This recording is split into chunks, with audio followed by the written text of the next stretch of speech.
আসলে একটা কাজের খোঁজে বেরিয়েছি। একটা ছোটখাটো কাজ পেলে এখানেই ঠেক গেড়ে বসে যাব। তাহলে আর এখানে বসে থেকো না, চাটা শেষ করে হাঁটা দাও।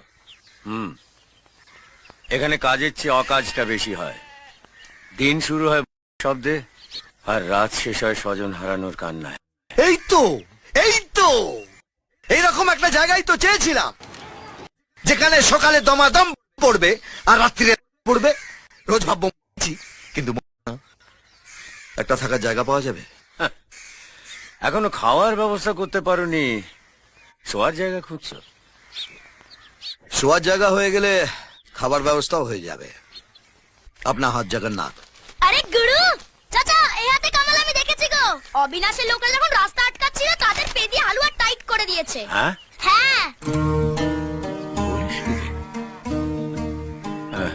বলছিলাম আমার একটা ঘর খালি পড়ে আছে, তুমি যদি চাও সেখানে থাকতে পারো। আল্লাহ মেহরবান। এই নাও গুরু, এই গ্রামে যখন কেউ নতুন আসে তাকে আমি একটা কাগজ বিনা পয়সায় দিয়ে দিই। চলো তোমাকে আমি তোমার ঘরটা দেখিয়ে দিই। হ্যাঁ। চলো।